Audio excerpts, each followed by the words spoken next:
I would like to thank God for this beautiful opportunity that each one of us could enter into 2022. But before I start, I would like to ask a question.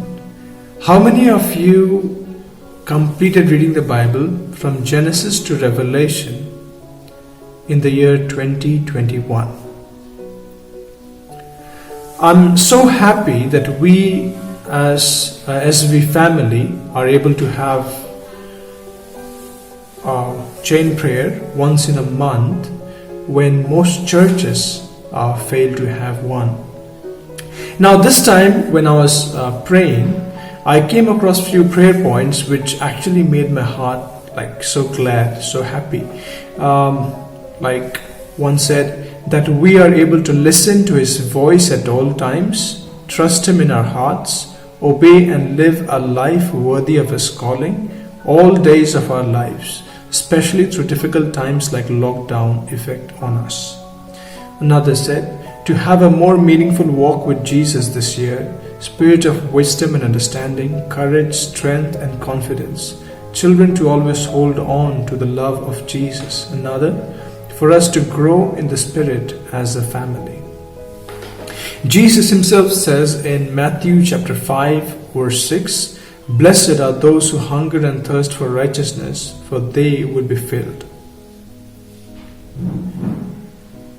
And Jesus says again in Matthew chapter 12 verses 48 to 50, when Jesus' mother and brothers come to meet Him, and people say that Jesus, your mother and brothers are outside waiting to meet you. And Jesus says, pointing to His disciples, He said, Here are my mother and brothers, for whoever does the will of my Father in heaven is my brother and sister and mother.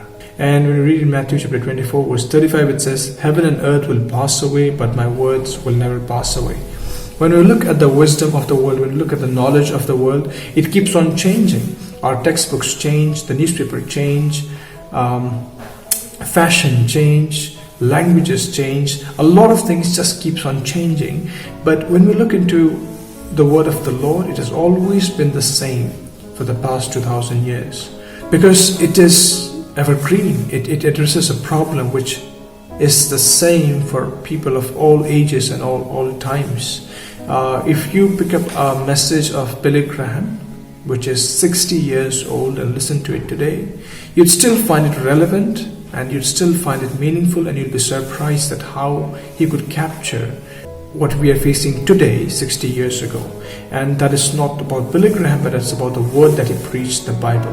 When we read 2 John chapter 1 verse 9, it says, Anyone who runs ahead and does not continue in the teachings of Christ does not have God. Whoever continues in the teachings has both the Father and the Son. When we read all of these verses, we see how much importance Jesus has given to the Word of God. In fact, when we read about the first temptation of Jesus Christ, He says to the devil, Man shall not live by bread alone, but by every word that comes from the mouth of the living God. This is so important that it's more important than our daily food that we eat. When it comes to me personally, no one really told me to complete reading the Bible once in a year, but then I saw my dad and mom, and that actually brought in a curiosity and an urge to complete the Bible once in a year. And till the time that I was in my 10th standard, I had completed reading the complete Bible twice. And then when I went to SV, there we had a dedicated time for quiet time, and that was so good. And in those 2 years, I completed reading the Bible twice again. And then from 2009 onwards till 2021, I have been finishing reading the Bible at least once in a year, every year. And I'm saying this not to show or to tell that I'm better off or anything like that, but just to encourage the SV family that it is very important for us to read our Bibles every day. If you want to complete reading the Bible once in a year, it's not that hard. You just have to read 4 chapters every day. So if you read 3 chapters from the Old Testament and 1 from the New Testament, it's just 4 chapters, and reading 4 chapters on an average would take you just 20 minutes. And we actually waste more than 20 minutes every day. Once you're determined, spending 20 minutes per day is not really that hard. And more than the time that we spend listening to sermons or spend on the social media or talking with friends or on entertainment or whatever we do, it's more important that we directly spend time reading the Word of the Lord. So at the beginning of this year, I would like to request you, I would like to encourage you, I would like to plead with you, and I would like to beg you that please, if you have not completed reading the Bible last year, please do it this year and make it a habit and inculcate this habit in your children so that even they could complete reading the Bible at least once in a year. This year I have decided that I would read the Bible twice by reading it in 2 languages, by reading it once in Hindi and once in English. So just like that, we can just have goals like this which would help us inch closer towards God.